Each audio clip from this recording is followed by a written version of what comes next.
पुस्तकाच्या प्रकाशनाच्या वतीने प्रसिद्ध संगणक तज्ञ डॉक्टर दीपक शिकारपूरकर लिखित संगणक प्लस प्लस या पुस्तकाचे प्रकाशन करण्यात आले। या पुस्तकाचे प्रकाशन ज्येष्ठ विचारवंत डॉक्टर प्र. शेजवळकर यांच्या हस्ते करण्यात आले। वनराईचे अध्यक्ष डॉक्टर मोहन धारिया, जेन्सॉर टेक्नॉलॉजीचे डॉक्टर गणेश नटराजन, जेटकिंगचे संचालक संजय गांधी यावेळी उपस्थित होते। डॉक्टर मुजुमदार म्हणाले, सर्वत्र माहिती तंत्रज्ञानाचा उपयोग होत आहे, मात्र खेड्यातील मुले जोपर्यंत संगणक शिकत नाहीत तोपर्यंत हिंदुस्थानचा विकास तंत्रज्ञानाच्या माध्यमातून होणार नाही। तंत्रज्ञानाचा प्रसार हा झालाच पाहिजे। शहरामध्ये तंत्रज्ञानाची प्रगती दिसत आहे। अगदी आज सुद्धा शाळा महाविद्यालयांमध्ये दिसणाऱ्या क्लासरूम अगदी प्राध्यापक सुद्धा विस्मृतीत जातील की काय अशी परिस्थिती निर्माण होणार आहे। इतका तंत्रज्ञानाचा वापर वाढला आहे, पण अजूनही ग्रामीण भागात खेडोपाडी संगणकाचा प्रसार वाढवणे गरजेचे आहे। डॉक्टर शेजवळकर म्हणाले, तरुण पिढी संगणक साक्षर होत आहे। धवल क्रांती, हरित क्रांती बरोबरच आता संगणक क्रांती हिंदुस्थानात होणार आहे। त्यासाठी तरुणांनी या क्रांतीबरोबर चालत राहिले पाहिजे, तंत्रज्ञान आत्मसात केले पाहिजे, पण या बाबतीत औदासीन्य, निरुत्साह दिसतो। शिकारपूर यांचे हे पुस्तक मराठीत आहे। जेव्हा मराठी ही ज्ञान भाषा होईल तेव्हाच महाराष्ट्र पुढे जाईल, मराठी माणसाची शान वाढेल। त्यासाठी सर्व विद्याशाखांमध्ये मराठी भाषेत पुस्तके निर्माण झाली पाहिजेत असेही त्यांनी नमूद केले। माझी जी पिढी आहे ती साहजिकच संगणक ज्ञान नसलेली, त्यांना असण्याची इच्छा नसलेली अशी बरीच आहे। पण माझ्या नंतरची पिढी 60च्या आसपास असलेली ही पिढी सुद्धा या बाबतीत संगणक ज्ञानाच्या बाबतीमध्ये खरोखरच मागे आहे। पण हे चांगलं आहे, या पुस्तकामध्ये चित्र काढलंय ते पाहिलं आणि हा 2 किंवा 3 वर्षाचा मुलगा लॅपटॉप वापरतोय हे चित्र मला खूप आवडलं। माझा पंटू अमेरिकेत आहे, तो 4.5 वर्षाचा आहे, पण तोही कॉम्प्युटरवर हात फिरवतो। त्याला किती येतंय मला माहित नाही, पण त्याला अत्याधुनिक ज्ञान आहे। मला एक मुद्दाम सांगायचंय की अगदी तरुण पिढी आणि उगवती तरुण पिढी ही दीपक शिकारपूर म्हणतात त्याप्रमाणे संगणकाच्या बाबतीत साक्षर होणार आहे, तज्ञ होणार आहे। आणि त्यामुळे हा देश, या देशाने हरित क्रांती केली, धवल क्रांती केली, नील क्रांती केली, पण संगणक क्रांती देखील ही आपल्या देशाने केलेली आहे, करत आहे, करणार आहे असं मला वाटतं। स्वरमय गुरुकुलच्या वतीने 23 एप्रिल ते 7 मे या कालावधीत स्वरसाधना शिबिराचे आयोजन करण्यात आले आहे। प्रख्यात गायक पंडित मुकुल शिवपुत्र या शिबिरात मार्गदर्शन करणार आहेत। 22 एप्रिलला सकाळी 10:30 वाजता यासाठीची निवड चाचणी घेण्यात येणार आहे। ती निशुल्क असेल। संगीताचा कान असलेली सगळ्यात जास्त मंडळी पुण्यात असल्यामुळे हे शिबिर पुण्यातच घेण्याचे ठरवले आहे। यात गायन शिकण्याची इच्छा असलेल्यांनी, योग साधना करणाऱ्यांनी सहभागी होण्याचे आवाहन शिवपुत्र यांनी गुरुवारी घेतलेल्या पत्रकार परिषदेदरम्यान केले। विद्यार्थ्यांसाठी ठरवण्यात आलेल्या निकषांविषयी ते म्हणाले, फेरीवाल्यांचा ओरडून ताणलेला आवाज सोडल्यास मुळातून कोणाचाही आवाज वाईट नसतो। त्यामुळे विद्यादानाच्या निमित्ताने विद्यार्थ्यांना मी उत्तम मार्गदर्शन करण्याचा विचार करत आहे। मैफिली तर होतच राहतील, मात्र सध्या माझा कल शिकवण्याकडे अधिक वळतो आहे। त्यामुळे उत्तम तालमीत तयार झालेले विद्यार्थी माझ्या हातून पुण्यातही घडावेत हीच माझी इच्छा आहे। शिबिराच्या निमित्ताने मिळणाऱ्या संधीचा अधिकाधिक विद्यार्थ्यांनी लाभ घ्यावा असे आवाहनही त्यांनी यावेळी केले। पंडित जसराज मित्रमंडळ आणि पब्लिक ट्रस्टच्या वतीने एस.एन. जोशी सभागृहात पुरस्कार सोहळ्याचे आयोजन करण्यात आले होते। मला सर्जन व्हायचं होतं। गोव्यात पावसाळ्याच्या दिवसात मिळणाऱ्या बेडकांचं मी डिसेक्शन करायचो। एकदा गोव्यात असतानाच मित्राच्या सांगण्यावरून पंडित जितेंद्र अभिषेकी यांची मैफिल ऐकायला गेलो आणि पुरता भारावून गेलो। तेव्हापासून एकच ध्यास घेतला की गाणं शिकायचं तर यांच्याचकडे आणि गायनाकडे वळलो। नाहीतर आमच्या घराण्यात माझ्यापूर्वी कोणी साधं गुणगुणलंही नव्हतं। प्रसिद्ध गायक पंडित अजित कुमार कडकडे त्यांच्या सांगीतिक पार्श्वभूमीविषयी बोलत होते। संगीतकार पंडित प्रभाकर पंडित स्मृती पुरस्कार स्वीकारल्यानंतर पंडित कडकडे यांनी आपले मनोगत व्यक्त केले। यावेळी युवा कलाकार मृण्मयी फाटक यांना 25,000 रोख रकमेची पंडित जसराज शिष्यवृत्ती आणि 5,000 रुपये तसेच शाल आणि श्रीफळ देऊन पैंगणकर पुरस्कार प्रदान करण्यात आला।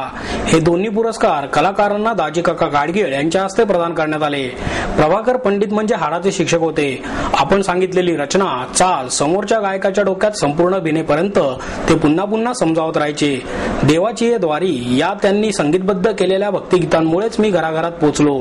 त्यामुळे त्यांच्या नावाचा पुरस्कार घेताना मला आनंद होत असल्याची भावना पंडित कडकडे यांनी यावेळी व्यक्त केली.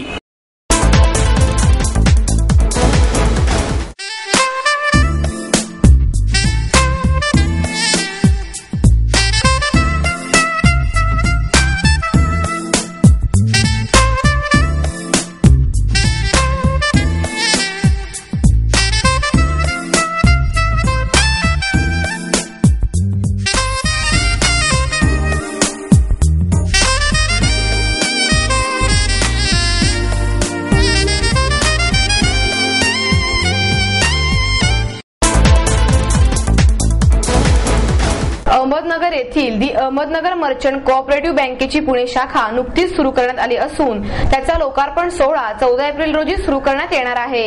सहकार आणि संसदीय कामकाज मंत्री हर्षवर्धन पाटील यांच्या शुभ हस्ते शाखेचे लोकार्पण करण्यात येणार असून यावेळी कायनेटिक ग्रुप ऑफ कंपनीचे चेअरमन पद्मश्री अरुण फिरोदिया यांची प्रमुख उपस्थिती राहणार आहे.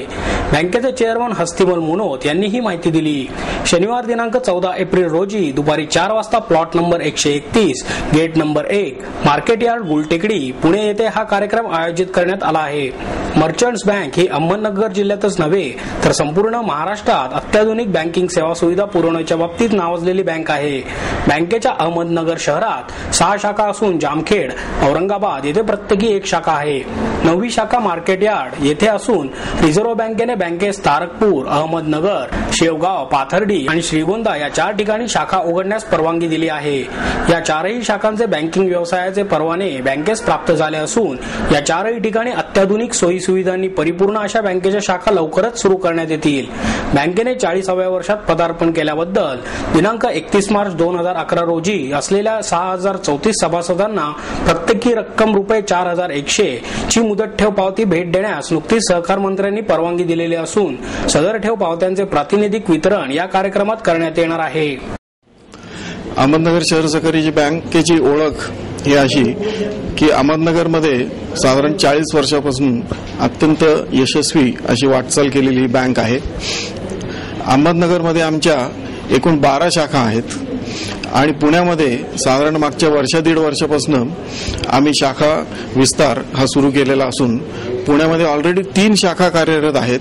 पिंपरी, कोथरूड आणि सिंहगड रोड या 3 ठिकाणी आमच्या शाखा कार्यरत आहेत आणि आता येत्या रविवारी 15 एप्रिलला नारायणपेठ पोलीस चौकीच्या एक्झॅक्टली समोर इथे बँकेची एकूण 16वी आणि पुण्यातली 4थी ही शाखा सुरू होत आहे. सायंकाळी 5 वाजता कार्यक्रम आहे.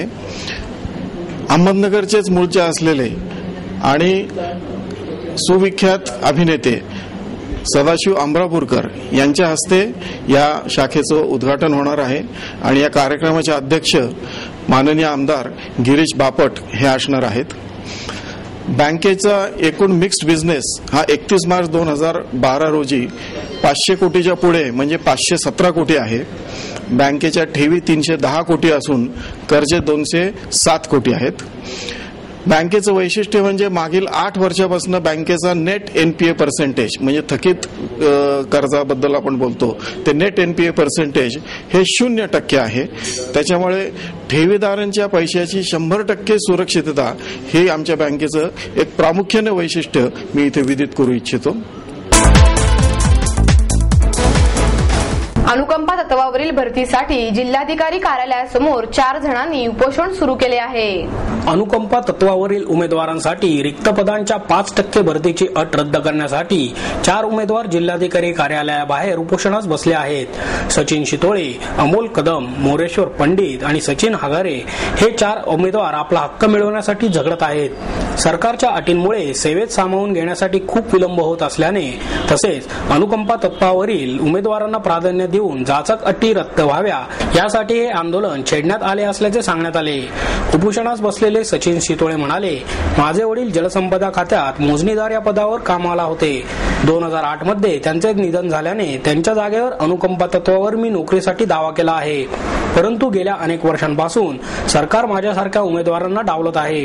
या आमच्यावर होत असलेल्या अन्यायाला वाचा फोडण्यासाठी आम्ही हे पाऊल उचलले आहे, असेही त्यांनी सांगितले. माझं नाव सचिन सुरेश शितोळे. माझे वडील जलसंपदा खात्यामध्ये मोजणीदार या पदावर होते.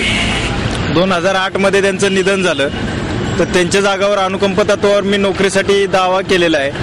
पण गेली 5 ते 7 वर्ष झालं शासनाने अनुकंपाच्या उमेदवारांना सतत डावलण्याचा प्रयत्न केलाय. कुणालाही नियुक्ती दिलेली नाहीये 7 वर्ष झालं. तर आणि अनुकंपवाल्यांवर स्थगिती दिली वित्त खात्याने 2010 पासून ते आता 22 मार्च 2012 पर्यंत. 22 मार्चला स्थगिती उठवली. आमचं म्हणणं एवढंच आहे की तुम्ही जानेवारीमध्ये सरळ सेवा भरती काढताय आणि मार्चला मग स्थगितीचा अनुकंपाचा आदेश उठवताय. म्हणजे सरळ सेवेच्या अगोदर जागा भरताय आणि अनुकंपवाल्यांना मागं तसंच ठेवताय. आमची मागणी एवढीच आहे की सरळ सेवेपूर्वी तुम्ही अनुकंपधारकांना प्राधान्य देऊन त्यांच्या आधी नियुक्त्या काढाव्यात, नंतर सरळ सेवेची भरती करण्यात यावी. 7 वर्ष झालं आम्ही जी प्रतीक्षा यादीमध्ये वाट पाहतोय नियुक्तीची, त्या आमच्यावरचा अन्याय थोडासा दूर होईल. शहरात वृक्ष संरक्षण आणि संवर्धन प्राधिकरण नाही असा आरोप वृक्षप्रेमी विनोद जैन यांनी केला आहे. शहरातील झाडांचे रक्षण करण्यासाठी महानगरपालिकेने वृक्ष प्राधिकरण समिती स्थापन करणे आवश्यक आहे. मात्र पुणे महानगरपालिकेमध्ये ही समिती अस्तित्वात नसताना वृक्षतोडीची नोटीस काढल्याचा आरोप वृक्षप्रेमी विनोद जैन यांनी केला आहे. जैन यांनी सांगितले की वृक्ष प्राधिकरण समितीने शहरातील झाडांचे रक्षण करून झालेल्या वृक्षतोडीबाबत गुन्हे दाखल करण्यासाठी आवश्यकता आहे. मात्र पुणे महानगरपालिकेमध्ये झाडांच्या रक्षणासाठी अशी समिती अस्तित्वात नसल्याचे माहितीच्या अधिकारात समोर आले आहे. मग समिती नसताना हडपसर, घोरपडी, वानवडी, कोथरूड अशा अनेक भागात रस्ता रुंदीकरणास अडथळा ठरत असलेली झाडे तोडण्यासाठी वृक्ष संरक्षण आणि संवर्धन प्राधिकरण समितीच्या वतीने वृक्ष अधिकाऱ्यांच्या नावाने नोटीस कशी काढली? प्राधिकरणच अस्तित्वात नसल्याने उद्यान विभागाने त्यांच्या नावे नोटीस का काढली? याबाबत जैन यांनी पालिकेला जाब विचारला आहे. सम्यक स्पर्धा परीक्षा केंद्राचे उद्घाटन प्र.ची शेजवलकर यांच्या हस्ते संपन्न झाले. स्पर्धा परीक्षा हा महाराष्ट्रीयन व्यक्तीच्या मानसिकतेसाठी एक वेगळा विषय ठरला आहे. म्हणून महाराष्ट्र विद्यार्थी सहाय्यक मंडळ आणि संजीवन प्रतिष्ठानच्या वतीने या सम्यक स्पर्धा परीक्षा केंद्राचे उद्घाटन प्र.ची शेजवलकर यांच्या हस्ते करण्यात आले. यावेळी अनंत दीक्षित, भारत पासलकर आदी मान्यवर उपस्थित होते.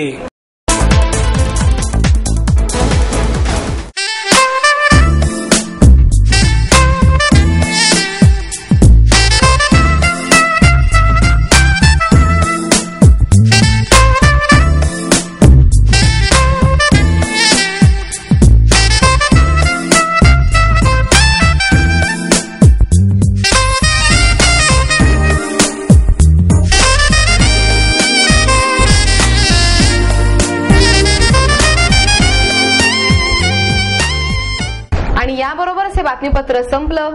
पुन्हा भेटूया उद्या याच वेळी. नमस्कार.